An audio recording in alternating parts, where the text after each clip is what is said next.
Question number 3 देखें। हम लोगों ने 4 तरह के स्टैंडर्ड पैराबोला देखे हैं। तो थर्ड क्वेश्चन में क्या है? थर्ड क्वेश्चन में है y square equal to -8x, y square equal to -8x। आपको focus, axis, equation of directrix और लेंथ ऑफ लेटस रेक्टम बताना है। तो यहां पर ये जो टाइप है ये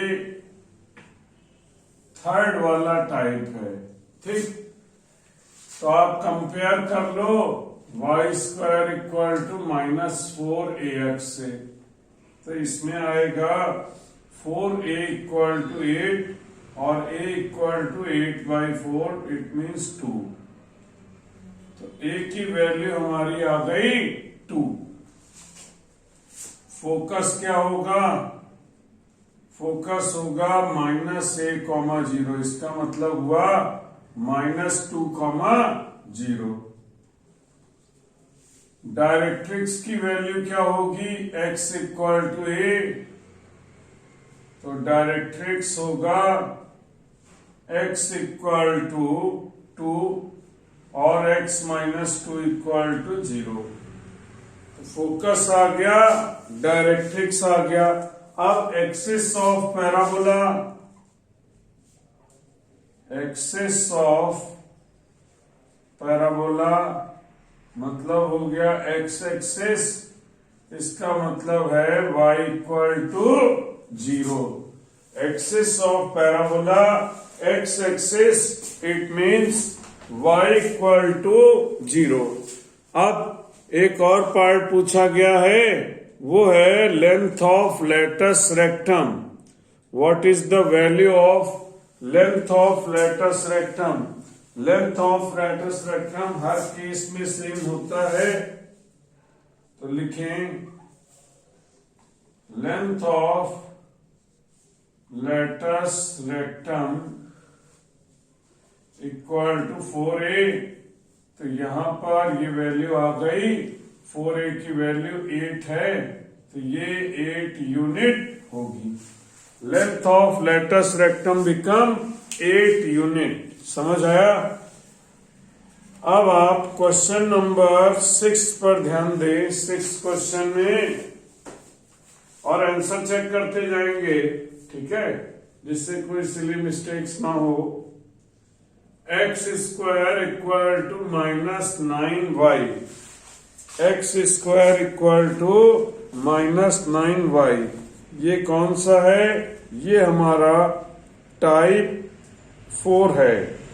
टाइप 4 में डाउनवर्ड डायरेक्शन में पैराबोला फॉर्म होगा, ठीक है। तो आप फॉर्म कर लो डाउनवर्ड डायरेक्शन में। तो यहां पर हम लोग देख रहे हैं पैराबोला इन डाउनवर्ड डायरेक्शन, ऐसे बनेगा, ठीक। कंपेयर किया गया x square equal to -4ay, ये वैल्यू आएगी 4a इक्वल टू 9 और a इक्वल टू 9/4। फोकस क्या होगा? फोकस है 0 - a, इट मीन्स 0 - 9/4। तो फोकस हो गया 0 - 9/4, ये वैल्यू आएगी, ठीक है, 0 - 9/4। फोकस के बाद में आप लिख लो डायरेक्ट्रिक्स। डायरेक्ट्रिक्स की वैल्यू क्या होगी? डायरेक्ट्रिक्स होगी y इक्वल टू a। तो y इक्वल टू a का सेंस हो गया y इक्वल टू 9/4 और 4y plus 4y equal to 9 और 4y -9 equal to 0। Focus, directrix. अच्छा, यहां पर आप देखो एक्सिस क्या होगी वैल्यू?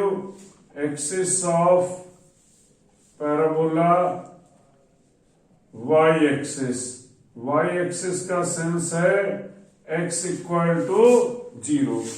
एक्सिस ऑफ पैराबोला में x एक्सिस इक्वल टू 0 आएगा। और इसी के साथ में लेंथ ऑफ लेटस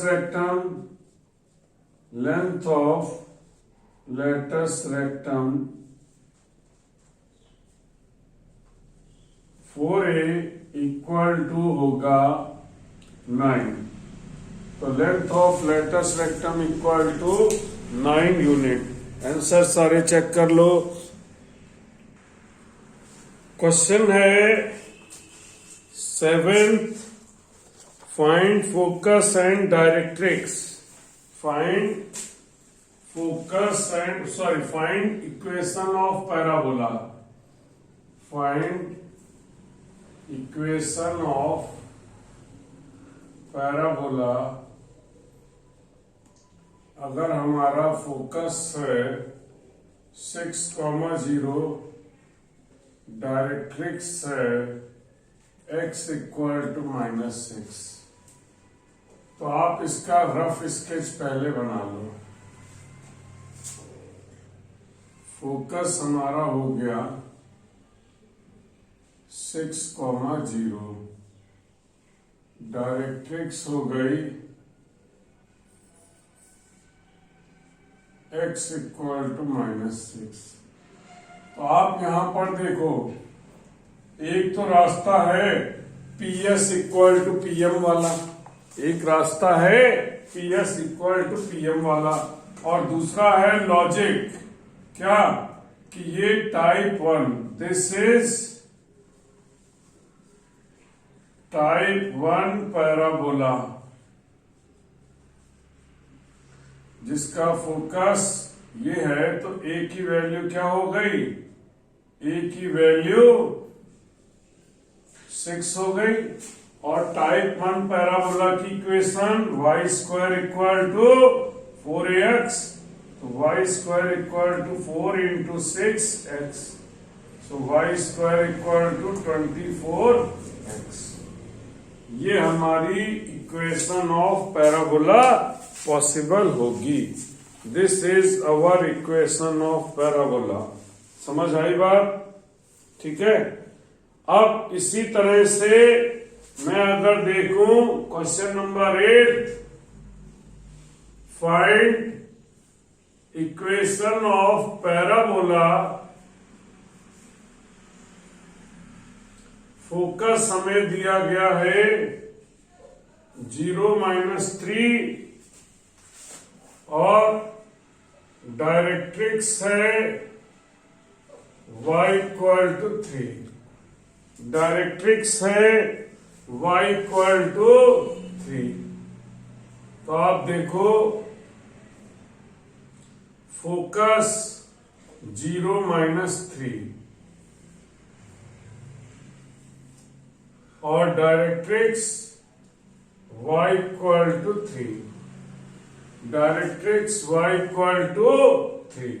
यहां ये कौन से टाइप का पैराबोला?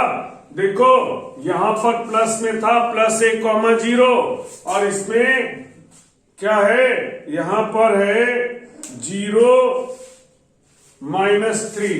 तो ये टाइप 4। डायग्राम थोड़ा गलत बन गया, क्योंकि कोऑर्डिनेट के अकॉर्डिंग ये पॉइंट कहां आएगा? नेगेटिव y एक्सिस पर आएगा। किस जगह पर? नेगेटिव y एक्सिस पर। तो 0 - 3 और ये हो गया y इक्वल टू 3। समझो, फोकस है 0 - a, तो कुल मिलाकर a की वैल्यू हो गई 3 वैल्यू आई। तो पैराबोला की इक्वेशन क्या लिखेंगे? x² इक्वल टू -4ay, क्योंकि ये टाइप 4 है।